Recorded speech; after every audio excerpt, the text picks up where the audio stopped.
రాజకీయాల్లో గెలుపోటములు అనేవి చాలా సహజం. కానీ ఒక ఓటమినిచి పాఠాలు నేర్చుకుని భవిష్యత్ విజయాలకు పునాది ఎలా వేసుకోవచ్చు? ఈరోజు మనం టెక్కలి నియోజకవర్గాన్ని ఒక ఉదాహరణగా తీసుకుని డేటా ఆధారంగా ఒక లోతైన విశ్లేషణ చేద్దాం. ఇది కేవలం టెక్కలి కథ మాత్రమే కాదు, ఓటమి తర్వాత ఏ రాజకీయ పార్టీ అయినా సరే తిరిగి ఎలా పుంజుకోవాలని దానికి ఒక స్పష్టమైన బ్లూప్రింట్. సరే, మన ప్రయాణం ఎలా ఉండబోతోందంటే, ముందుగా క్షేత్రస్థాయిలో ఉన్న వాస్తవ పరిస్థితుల్ని అర్థం చేసుకుందాం. తరువాత సంఖ్యలేం చెప్తున్నాయో చూద్దాం. ఆ ఓటమి వెనుకున్న అసలు కారణాల్ని విశ్లేషించి భవిష్యత్తు కోసం ఒక పటిష్టమైన వ్యూహాన్ని ఎలా నిర్మించాలో చర్చిద్దాం. చివరగా ఈ విశ్లేషణ వెనుకున్న అసలు లక్ష్యమేంటో చూద్దాం.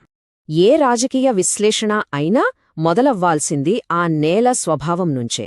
ముందుగా మనం టెక్కలి ప్రజలు, వారి జీవితాల గురించి అర్థం చేసుకుందాం. రాజకీయాలు మొదలయ్యేది ఎక్కడో కాదు, మనుషుల జీవితాల్లోంచే. టెక్కలిలో అయితే ఆ జీవితం భూమితో, సముద్రంతో పూర్తిగా పెనవేసుకుని ఉంది.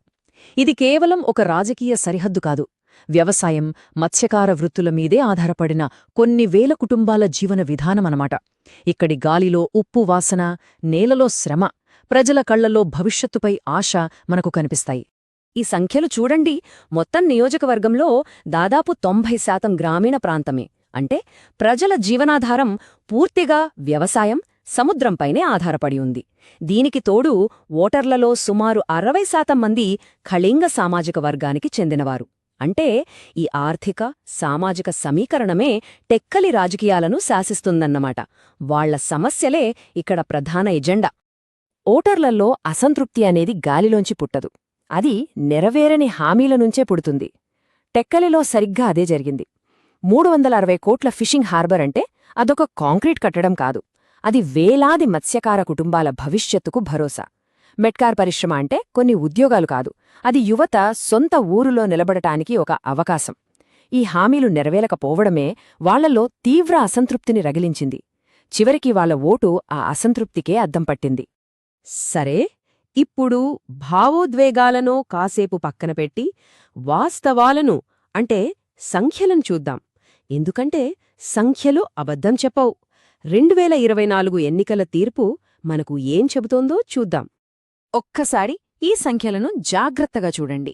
2019తో పోలిస్తే 2024లో ఓటింగ్ శాతం పెరిగినా వైఎస్ఆర్సీపీకి దాదాపు 6,000 ఓట్లు తగ్గాయి. అదే సమయంలో టీడీపీకి ఏకంగా 20,000కు పైగా ఓట్లు పెరిగాయి. ఇది కేవలం ఓట్ల మార్పు కాదు, ప్రజల ఆలోచనల్లో వచ్చిన ఒక స్పష్టమైన, చాలా బలమైన మార్పుకిది సంకేతం. ఈ బార్ చార్ట్ చూస్తే ఆ మార్పు ఎంత పెద్దదో మనకు ఇంకా స్పష్టంగా అర్థమవుతుంది. 2019లో టీడీపీ గెలుపు మార్జిన్ సుమారు 8,500 ఓట్లు మాత్రమే. కానీ 2024 వచ్చేసరికి ఆ మార్జిన్ ఏకంగా 4 రెట్లు పెరిగి 34,000 ఓట్లకు పైగా చేరింది. అంటే ఇది సాధారణ గెలుపు కాదు, ఇదొక నిర్ణయాత్మకమైన తీర్పు. ఇక్కడే ఉంది అసలు కథ. దాదాపు 7% ఓట్ల నెగటివ్ స్వింగ్. రాజకీయాల్లో ఇది చాలా పెద్ద ప్రమాదఘంటిక. ఈ ఒక్క సంఖ్య చాలు ప్రజల్లో ఎంత లోతైన అసంతృప్తి పేరుకుపోయిందో చెప్పడానికి. ఇది ఎవరో ఒకరిద్దరి వైఫల్యం కాదు, మొత్తం వ్యవస్థలోనే సమస్య ఉందనేది సూచిస్తోంది. ఈ సంఖ్యలన్నీ మనకొక ప్రాథమిక విషయాన్ని గుర్తుచేస్తున్నాయి. ప్రజాస్వామ్యంలో ప్రతి పౌరుడి గొంతుకు విలువ ఉంటుంది. వారి సమస్యలను గౌరవంగా వినాల్సిన బాధ్యత పాలకులపై ఉంటుంది. ఆ సంభాషణ, ఆ సంబంధం దెబ్బతిన్నప్పుడే ప్రజలు తమ తీర్పును బ్యాలెట్ బాక్స్ ద్వారా ఇంత బలంగా, ఇంత స్పష్టంగా వినిపిస్తారు. ఇప్పటిదాకా ఏం జరిగిందో చూశాం. ఇప్పుడు అసలు ప్రశ్నకు వద్దాం. ఇదంతా ఎందుకు జరిగింది? వ్యక్తుల గురించి కాదు, ఓటమికి దారితీసిన వ్యవస్థాగత లోపాలేంటో ఇప్పుడు పరిశీలిద్దాం. ఏ ఓటమికి కూడా ఒక్క కారణముండదు, అది ఎప్పుడూ అనేక కారణాల కలయిక.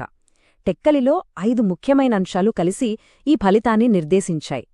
పార్టీలోని అంతర్గత కుమ్ములాటలు, నిరాశలో ఉన్న కార్యకర్తలు, బలమైన ప్రత్యర్థి, నెరవేరని హామీలు, నాయకత్వంపై నమ్మకం సన్నగిల్లడం. ఇప్పుడు వీటిలో ఒక్కోదానిని వివరంగా చూద్దాం. ఓటమికి అతిపెద్ద కారణాల్లో మొదటిది అంతర్గత కలహాలు.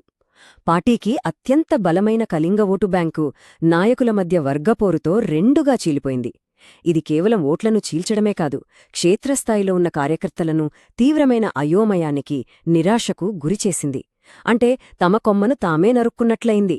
సొంత ఓటు బ్యాంకును చీల్చుకోవడం కంటే పెద్ద రాజకీయ తప్పిదం ఇంకొకటుండదు. ఈ డేటా చూడండి. ఓటర్ల ఆగ్రహం ఏ ప్రాంతాల్లో ఎక్కువగా ఉందో ఇది మనకొక మ్యాప్లా చూపిస్తుంది. తీరప్రాంత మండలాలైన కోటబొమ్మాలి, నందిగాంలో అసంతృప్తి చాలా అధిక స్థాయిలో ఉంది. ఎందుకు? ఎందుకంటే అక్కడే ఫిషింగ్ హార్బర్, పరిశ్రమోద్యోగాల హామీలు నెరవేరలేదు. అంటే ఎక్కడైతే హామీలు ఎక్కువగా విఫలమయ్యాయో అక్కడే పార్టీకి ఎక్కువ నష్టం జరిగింది. ఇది చాలా స్పష్టమైన సంబంధం. సమస్యల్ని విశ్లేషించటం సగం పనే. ఇప్పుడు పరిష్కారాల వైపు వెళ్దాం. ఓటమి శిథిలాల నుంచి 2029 విజయానికి ఒక పటిష్టమైన మార్గాన్ని ఎలా నిర్మించాలో చూద్దాం. పునర్నిర్మాణానికి 4 మూలస్తంభాలు అవసరం. మొదటిది ఐక్యత. నాయకత్వంలోని గొడవల్ని పూర్తిగా రూపుమాపాలి. రెండవది ఉత్తేజం. నిరాశలో ఉన్న క్షేత్రస్థాయి కార్యకర్తల్ని మళ్లీ నిలబెట్టాలి. మూడవది స్పష్టత. ప్రజల మనసుల్ని తాకేలా సందేశాన్ని మార్చాలి. నాలుగవది అత్యంత ముఖ్యమైనది విశ్వాసం. మాటలతో కాదు, చేతలతో ప్రజల నమ్మకాన్ని తిరిగి గెలుచుకోవాలి. యువతను మళ్లీ చేరుకోవాలంటే వాళ్లకుపయోగపడే పనులు చెయ్యాలి. కేవలం ప్రసంగాలు కాదు, స్కిల్ డెవలప్మెంట్ క్యాంపులు, జాబ్ మేళాలు లాంటివి ఏర్పాటు చెయ్యాలి. వారికి ఉపాధినిచ్చే పథకాల గురించి వాళ్లు ఎక్కువ వాడే వాట్సాప్, ఫేస్బుక్ల ద్వారానే ప్రచారం చెయ్యాలి. యువతకు కావాల్సింది భరోసా, భాషణలు కాదు. అదేవిధంగా మహిళల కోసం ఒక ప్రత్యేక ప్రణాళిక ఉండాలి. స్థానికంగా అందరికీ తెలిసిన, నమ్మకమున్న మహిళా నాయకులు, స్వయం సహాయక సంఘాల నాయకుల ద్వారా మాట్లాడించాలి. అమ్మ ఒడి, పింఛన్లు లాంటి పథకాలు వాళ్ల కుటుంబానికి ఎలా ఉపయోగపడతాయో స్పష్టంగా వివరించాలి. వాళ్ల చుట్టుపక్కల జరిగిన చిన్న చిన్న విజయగాథలను ప్రచారం చేయడం ద్వారా నమ్మకాన్ని పెంచవచ్చు. అతిపెద్ద మార్పు రావాల్సింది మాటల్లో, సందేశంలోనే.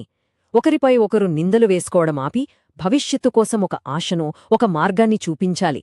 జరిగిన తప్పులను ధైర్యంగా అంగీకరించి వాటినుంచి పాఠాలు నేర్చుకున్నామనే విశ్వాసాన్ని ప్రజల్లో కలిగించాలి.